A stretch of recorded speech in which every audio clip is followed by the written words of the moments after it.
Yes बेटा, our next question, third question है हमारा इसमें, what are the basic principle of United Nations. कि अगर आप यूनाइटेड नेशंस के मेंबर बने हो, जैसे 193 के तकरीबन यूनाइटेड नेशन के जो मेंबर है, मेंबर मीन्स जो देश उसके मेंबर है, ठीक है ना, तो वो कौन कौन से जो प्रिंसिपल को फॉलो करेंगे। फर्स्ट ऑफ ऑल प्रिंसिपल है उनका कि all member nations are sovereign and equal, which means whether a nation is small or big, rich or poor, no discrimination shall be made among them। कि जितने भी 193 इस United nation के member हैं, उनकी जो प्रभुसत्ता है उसको हम रिस्पेक्ट देंगे, वो हमारे लिए एक है, चाहे वो क्षेत्रीय के तौर पर, रीजन के तौर पर बड़े हैं चाहे छोटे हैं। मान लो जैसे इंडिया जैसा बहुत बड़ा देश है या कोई छोटा देश है, चाहे गरीब है चाहे अमीर है, उसके साथ कोई भी डिस्क्रिमिनेशन नहीं किया जाएगा। सभी की हम जो सवरेन है वो उसकी हम रिस्पेक्ट करेंगे, ठीक है।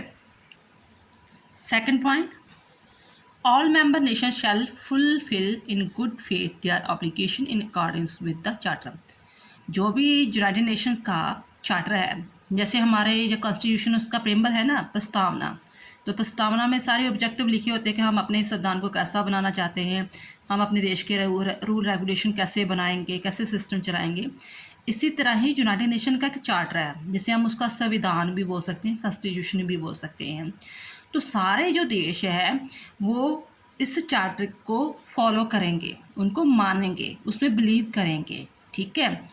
And third, all member nations are to settle their international disputes through the peaceful methods and without endangering peace, security and justice.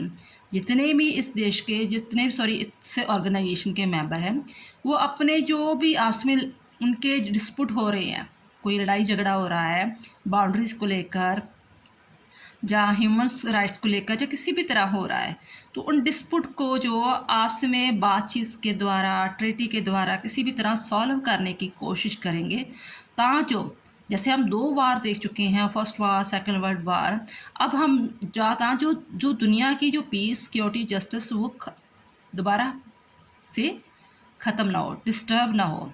जैसे एग्जाम्पल तौर पर, जैसे इंडिया में जैसे पुलवामा हमला हुआ था, तो उसने इंडिया ने कहा कि नहीं भी ये पाकिस्तान ने किया है, तो यूएनओ ने एक बार यही बात कही दोनों देशों ने को, इंडिया और पाकिस्तान को, देखो भाई अगर आप दोनों ने युद्ध करना शुरू कर दिया तो नेचुरली कुछ आपकी सपोर्ट करेंगे इंडिया की, तो कुछ पाकिस्तान की करेंगे, तो फिर डेफिनेट है कि तीसरा युद्ध हो जाएगा, ठीक है। सारी दुनिया की पीस, सिक्योरिटी, जस्टिस जो खतरे में आ जाएगी। तो आप डिस्प्यूट को जो है, जो भी आपके डिस्प्यूट है, इंटरनेशनल डिस्प्यूट है, उनको बातों के द्वारा किसी भी तरह उसे सॉल्व करने की कोशिश करो। फॉर दिस रीज़न उसे बाद में सॉल्व किया गया बाय डायलॉग के द्वारा, ठीक है। क्यों किया गया? क्योंकि दोनों ही देश जो है यूएनओ के मेंबर है। Fourth, no member nation shall use force against political independence, territorial integrity of the other nations, nor it shall threaten to use force.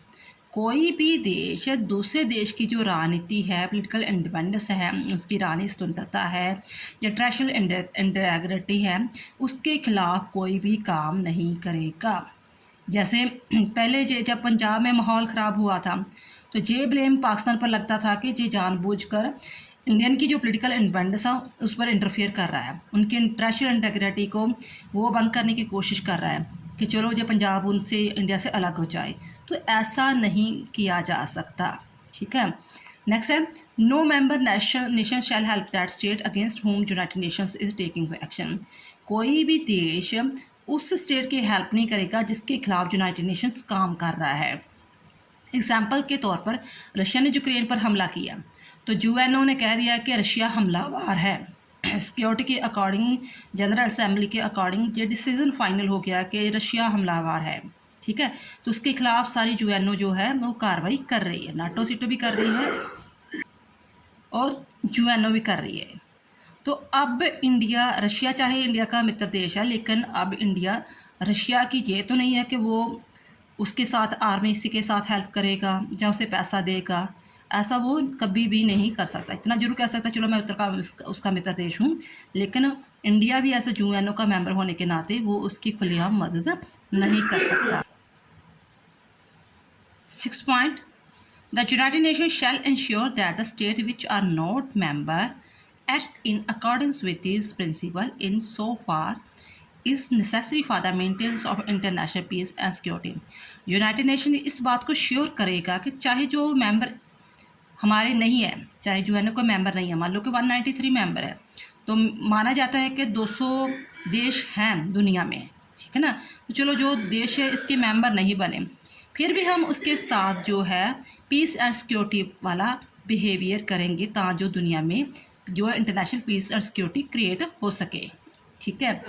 Next है United Nation shall not interfere in the domestic matter of the United Nation shall not interfere in the domestic matter of the state. United Nation जो है किसी भी state के जो domestic matter है उनका interfere नहीं करेगा। जैसे एग्जांपल के तौर पर इंडिया और पाकिस्तान के बीच में डोमेस्टिक मैटर कौन सा चल रहा है, जम्मू कश्मीर को लेकर। इंडिया कह रहा है जम्मू कश्मीर हमारा है, पाकिस्तान कहता है हमारा है। तो यूनाइटेड नेशन इसमें कभी भी इंटरफियर नहीं कर रहा जब तक खुद नहीं ये दोनों देश कह रहे हैं कि चलो हमसे ये मसला हल नहीं हो रहा तो आप हल कर दो, ठीक है। तो तब तक वो उसके डोमेस्टिक मैटर पर इंटरफियर नहीं करेगा। आई होप आपको ये चीज़ बात समझ में आ गई होगी। अगर और भी कोई वीडियो चाहिए तो आप कमेंट बॉक्स में लिख सकते हो, कोई क्वेश्चन टफ लगता हो तो, ठीक है। थैंक्स बेटा।